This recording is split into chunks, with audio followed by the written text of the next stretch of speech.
She was recently at the Boston Women in Comedy Festival, and on Sunday she is at the Seattle Comedy Festival. But yes, like I said, we're going to veer into more serious territory again now. Please welcome to the stage Ellen Acuario!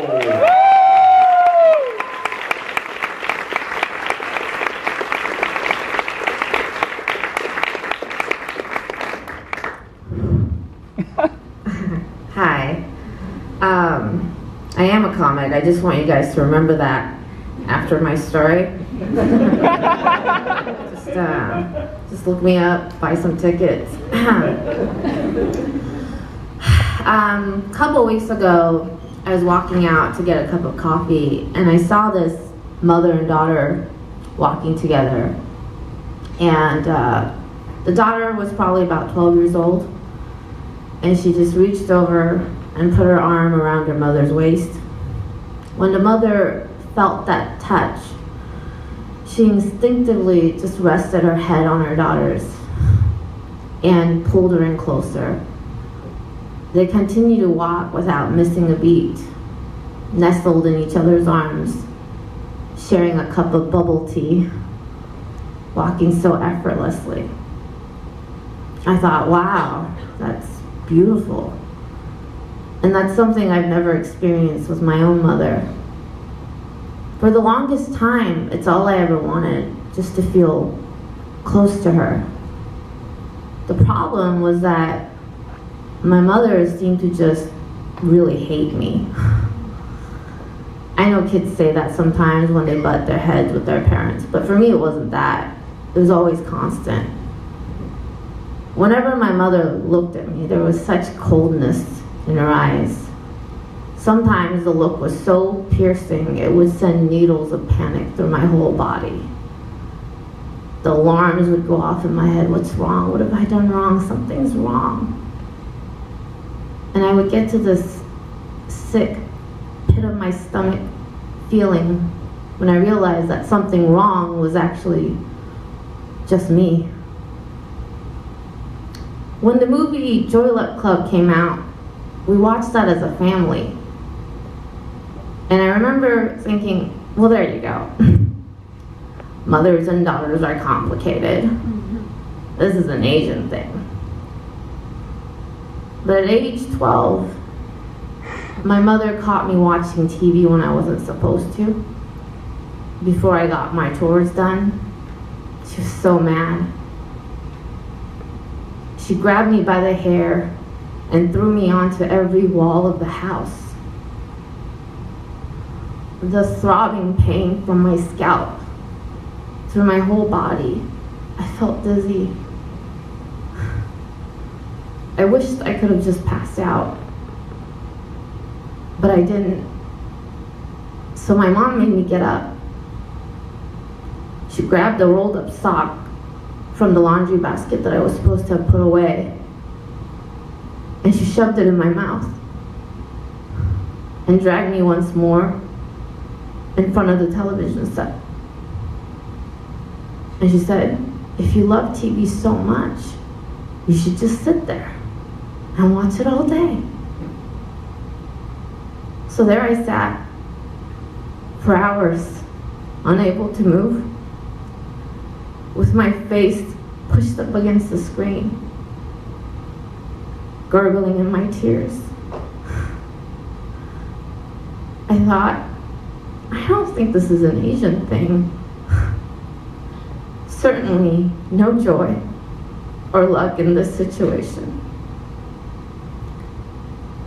What was so wrong with me that my mom hated me so much? Sometimes just the sound of my laughter could set her off. She'd be filled with rage that she just had to let out. And she slapped me across the face like it was a reflex. And as I got older, the beatings just got worse and more frequent. While all this was happening, my father just pretended it wasn't. He would just lock himself in his room close his eyes and shut out the world. Sometimes he would pray. I found it ironic that he believed in prayers, that he believed that someone up above could hear him, his Holy Father. When as my Father, he refused to hear me, just outside his door, crying for help. I found out in college that my mom was actually my stepmom. I was a child from my father's first failed marriage. For old school Koreans, that's baggage. So my parents thought it'd be best to just keep it a secret. Until my mom exploded. She couldn't take it anymore. She said, "You don't know how good you've had it. You know? If it wasn't for me, you would have been stranded in Korea with no one. It's because of me. Because I took you in, you have a home. Here in America." When this bombshell fell on my face, I buckled on the knees. And I actually apologized to her for ever making her feel bad.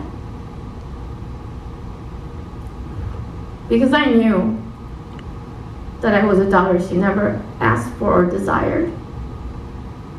And it's true. She still gave me a home where I often fantasize about killing myself, but still a home. What would I be without a home? So I tried for years to make our relationship work, to show her appreciation in the ways she liked: expensive gifts, dinners out, shopping trips. Whatever she wanted, I tried. But it was never enough. 3 years ago, things started to get really strained because it wasn't something I could sustain. She was giving me silent treatments left and right. During one of those silent treatments, I was making a trip to California, and I made plans to see my uncle. She found out and called me furious. "How dare you try to see my brother, my blood, when I'm not speaking to you? Without me, you don't get him." That was the first and the last time I hung up the phone on my mother. We haven't spoken since. It took me years to realize that no matter what I did, it was never going to be enough. Because I was not enough for her. And at age 35, 2 years ago, I went to Korea to find the woman who gave birth to me. All I had was this tattered piece of paper, a remnant from my dad's divorce proceedings. He said, "I guess you should go find her. This is all you need. Just take that to a police station, and you should be able to find her." Of course, my dad was wrong, as he is about a lot of things. When I got there, nobody wanted to help. I spent 4 days at this one police station just being a nuisance. See, at one point, Korea was the biggest exporter of unwanted children. So adoptees coming back and looking for birth parents is nothing new. Finally, someone told me, "You know, we just can't find your mom because she hasn't even registered anywhere. She's gone off grid. Even if we wanted to help, we can't help you." I felt the walls closing in. My trip was nearing its end, And I knew that if I didn't find her then, I would never find her.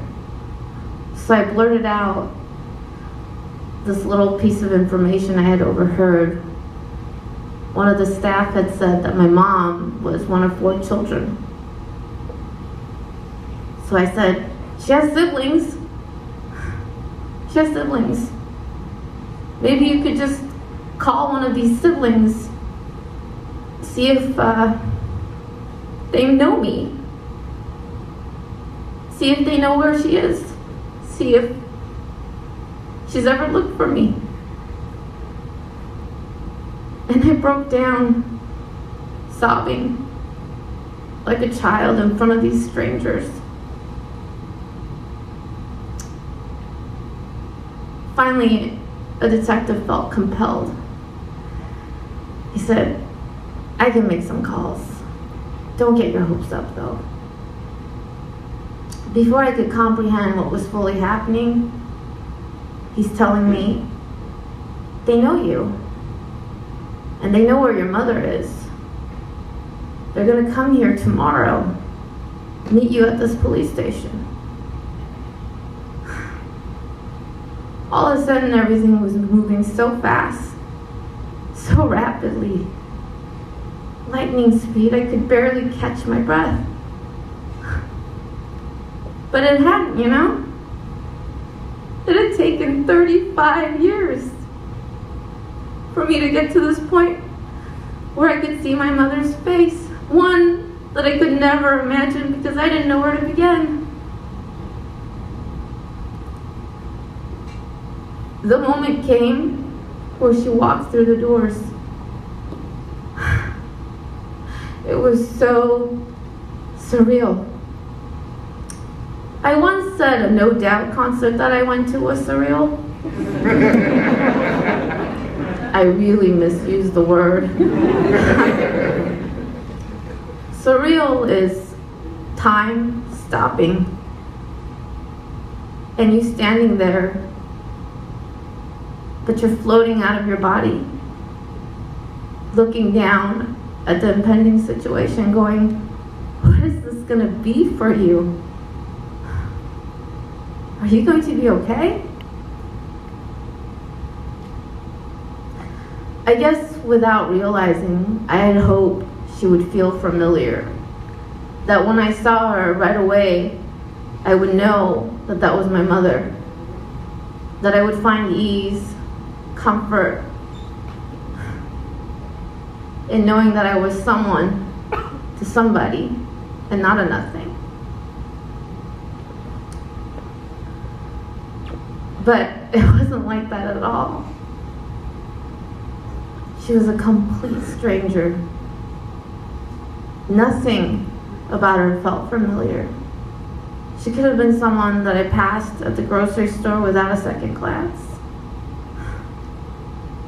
We had to be introduced formally. Mother, here's your daughter. Daughter, here's your mother. We moved to each other so awkwardly, and we found our embrace.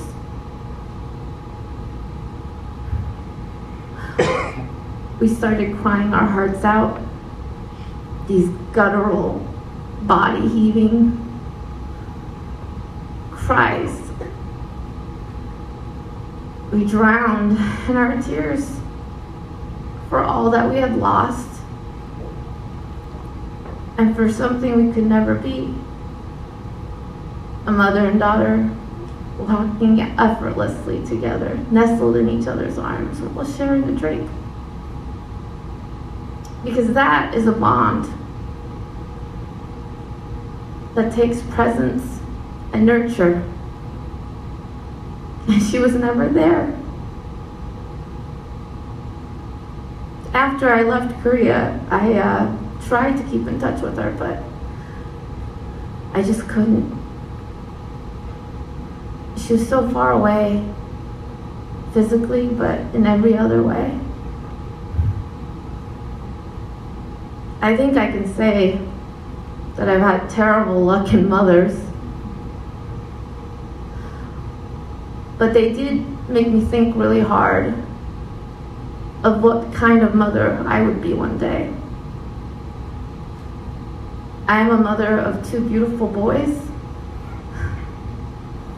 And the mother I am is one that has chosen to see my children clearly for what they are.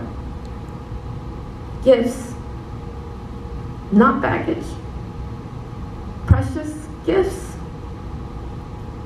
that need to be handled with care, love, and presence. Although I've had terrible luck in mothers, I found tremendous joy in the mother in me. Thank you.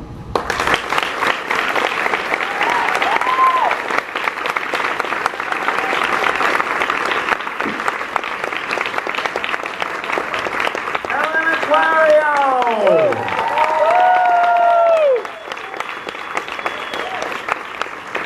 Oh my goodness.